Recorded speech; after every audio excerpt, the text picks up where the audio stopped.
This is where they got my baby at. Good morning, everyone. This is Gregory Stewart's mother. We know there were several people out here. They know what happened to my son. If we don't do it, who's going to do it? So we have to do it in order to be able to get justice for our son. Imagine if you all were in my shoes, how you would feel. His mother gunned down on her way home from work, steps from her car in a parking garage near the Dome at America Center. Tonight News 4 is pushing for answers. Every morning for 3 years, Latatia Stewart posted the same kind of video.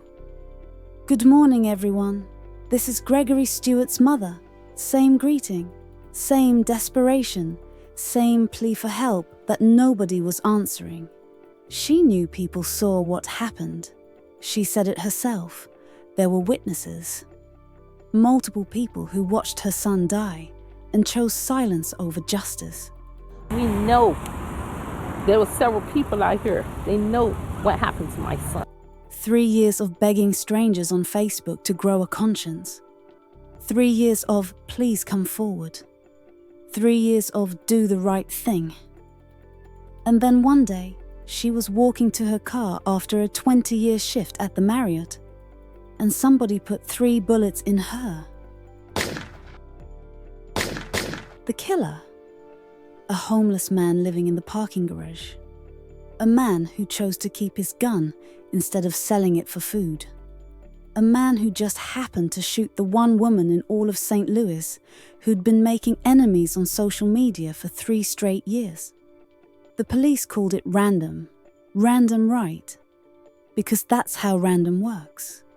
You accidentally shoot the most famous grieving mother in East St. Louis, who just happens to have a long list of people who want her to shut up.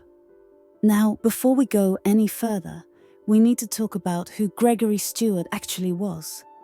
Not the version his mama posted about on Facebook. The real one, Gregory Hakeem Stewart. 31 years old, 5 kids, different mothers. Went by Lil Georgia in the rap scene. Real life, so I gotta get it right. While I see it back, trying to get my life right. And I use the word scene generously, because outside of East St. Louis, nobody knew who this man was. His record label, GMF 1504, had been running for years. You ever heard of it? No? Exactly. Look, I'm not knocking the hustle. Everybody's got dreams. But when you're 31 with 5 kids to feed and you're still waiting for your rap career to pop off, at some point, reality needs to enter the chat. May 29th, 2020. Actually, let me correct myself. It was May 28th, late at night, technically the 29th by the time he died. Gregory gets a call to come to a house in the 2400 block of Bond Avenue. Now, for those of you who don't know East St. Louis, let me paint you a picture without saying, picture this. Bond Avenue is where hope goes to die. This block has seen more shootings than a gun range. The grass grows tall because even the lawnmowers are scared to come through. It's 11:30 at night. Gregory shows up to this house where there's already a crowd. An acquaintance's house, according to police reports. You know what we call acquaintances, whose houses you visit at midnight in East St. Louis. Your plug or your problem? Sometimes both. According to witnesses.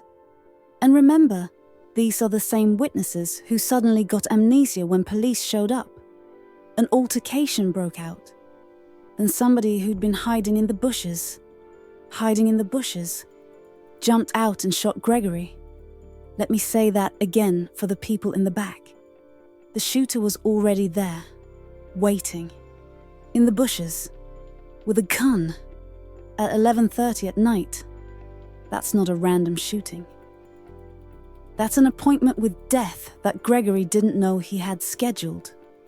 When Latatia Stewart got that call, the one every mother in East St. Louis prays never comes, something inside her broke. But instead of breaking down, she broke bad. She started simple enough. a Facebook page called Justice for Gregory Stewart. Normal grieving mother stuff. But Latatia wasn't built for normal. Within weeks, she had a YouTube channel, a Twitter account, an Instagram page. Good morning, everyone. This is Gregory Stewart's mother. My son was murdered in East St. Louis, Illinois, May the 29th of 2020. I'm desperately reaching out to the community for help in solving the murder of my son. Imagine if this week, if you all were in my shoes, how you would feel. Today it's me, but tomorrow it could possibly be you in the same shoes as I'm in today. A Change.org petition. She was working social media like a full-time job, except instead of selling workout tees or cryptocurrency scams, she was selling one message. Somebody knows who killed my son, and they better speak up. And here's where Latatia made her first mistake. She assumed the internet cared about justice as much as she did. She'd post every morning. Good morning, everyone. Like she was hosting a talk show nobody asked for. This is Gregory Stewart's mother. As if people forgot from yesterday's post. I'm desperately reaching out to the community. The community. The same community that watched her son get shot and suddenly developed collective blindness. But Latatia wasn't stupid. She knew exactly what she was dealing with. This is East St. Louis, where snitches get stitches isn't just a cute rhyme. It's a promise written in blood. Where witnesses disappear faster than tax refunds. Where the code of silence is stronger than the Constitution. She knew all this, and she posted anyway. We know there were several people out here. They know what happened to my son. And tell the truth so that these murderers can be held accountable for what they did. They can be arrested, charged, and held accountable. By year 2, Latatia had evolved. She wasn't just posting memorial photos and prayer hands emojis anymore. She'd become something else entirely.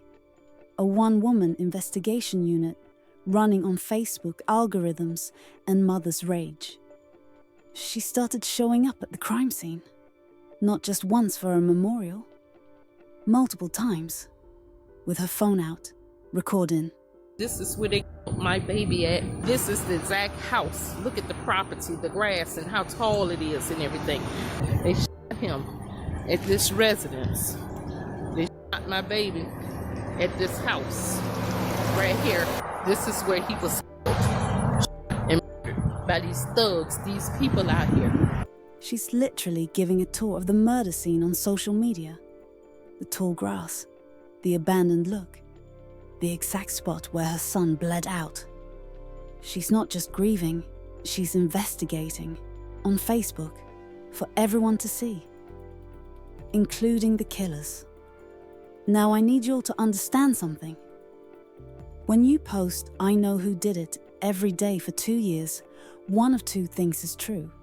Either you actually know and you're choosing Facebook over the police for some reason, or you don't know, but you're hoping to scare someone into thinking you do. Either way, you're playing a dangerous game.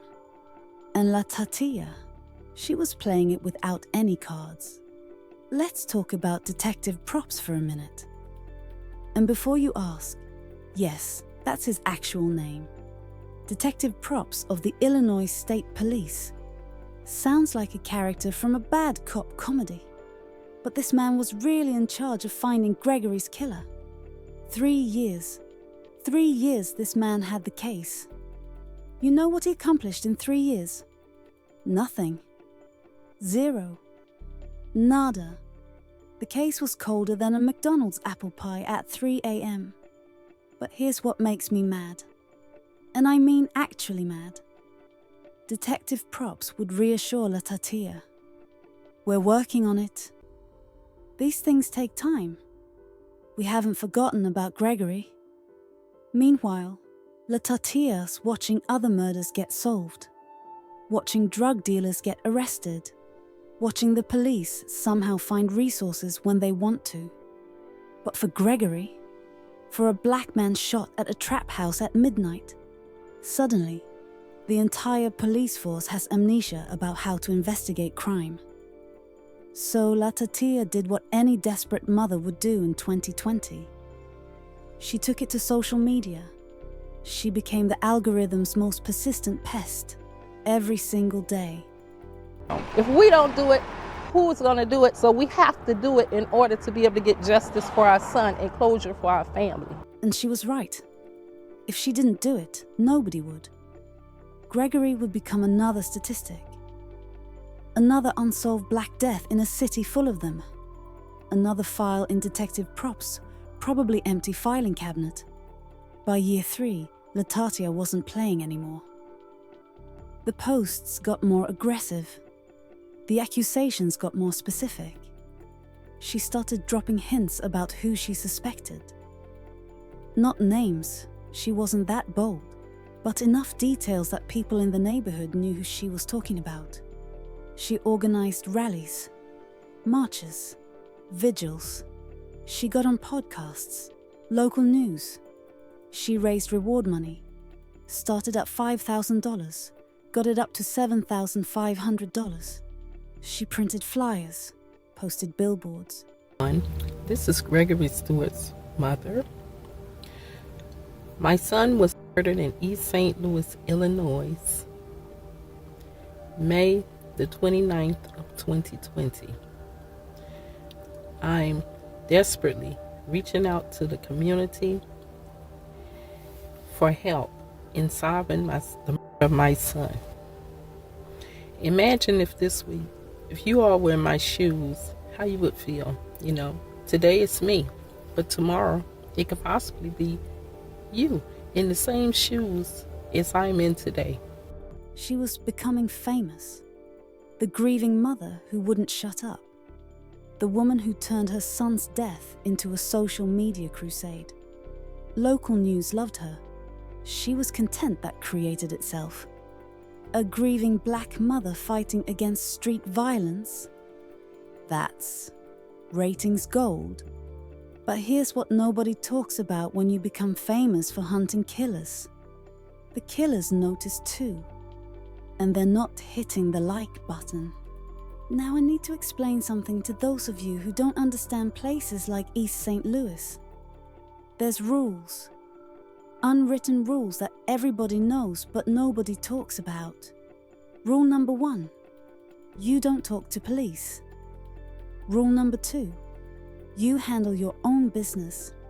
Rule number 3, you definitely don't put people's business on social media.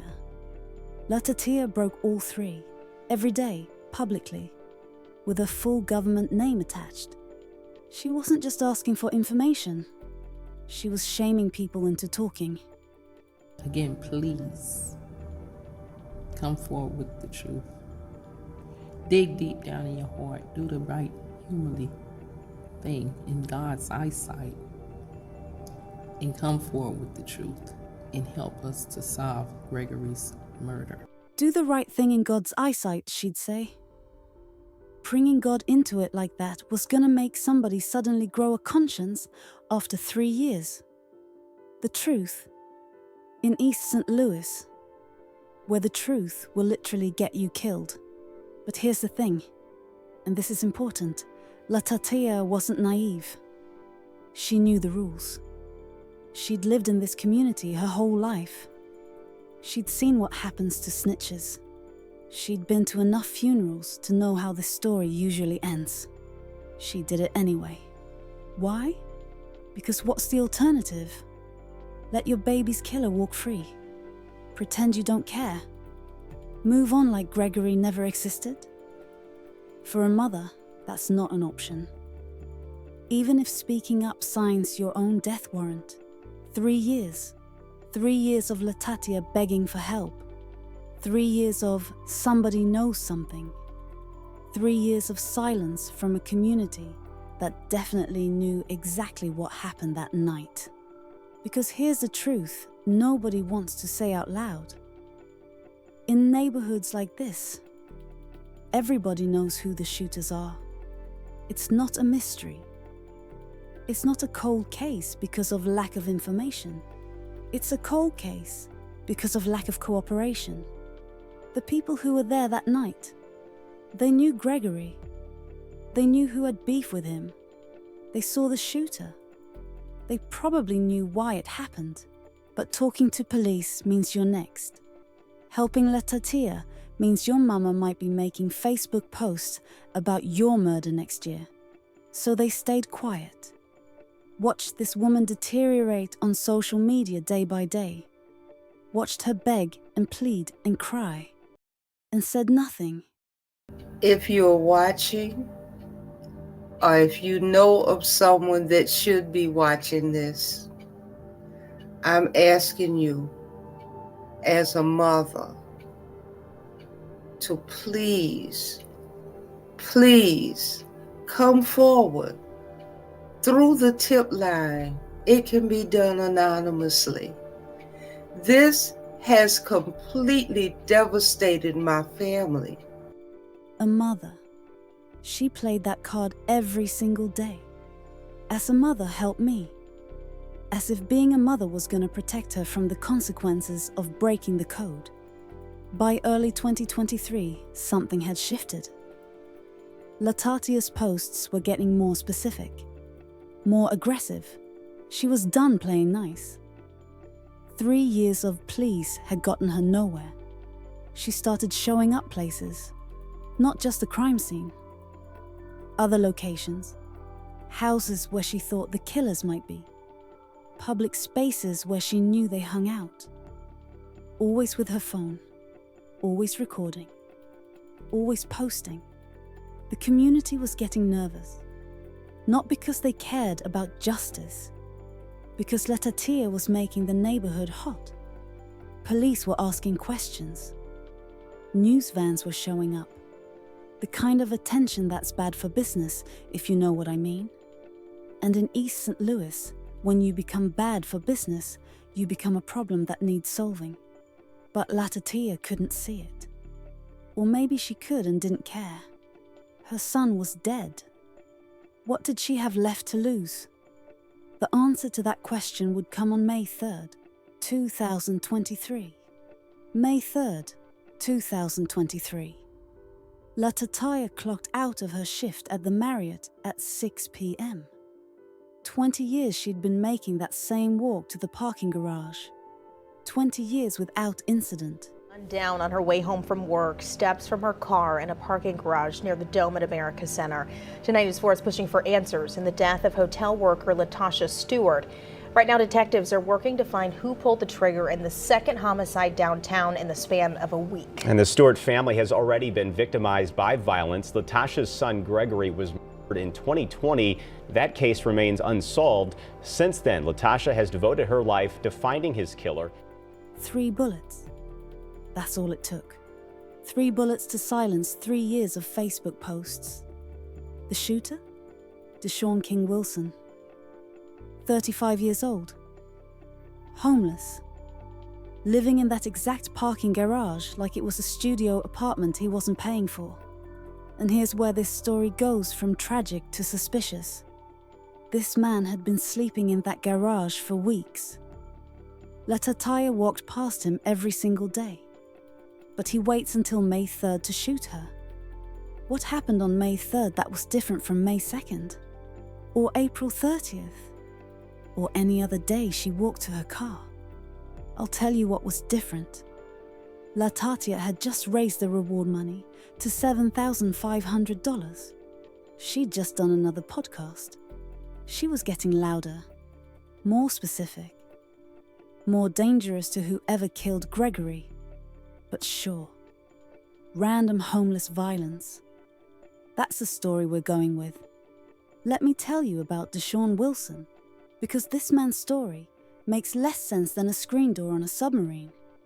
He's homeless, sleeping on concrete, eating from trash cans. But he's got a gun, a working gun with bullets. You know what that gun could buy? Food for a month, a room, a shower, a chance. But Deshawn kept the gun, like it was his most prized possession. Like it was more important than eating. His own mother, and this is wild, his own mother told the media he'd been traumatized since age 13 when someone robbed him at gunpoint. Never recovered. Been mentally ill ever since. So the courts knew he was mentally ill. Knew he was violent. He was out on bond for assault with a deadly weapon. They let him out anyway. And when he kills Latatia, everybody acts surprised. But here's the question that keeps me up at night. And if you're smart, it should bother you too. After Deshawn killed Latatia on May 3rd, he shot 2 more people on May 4th.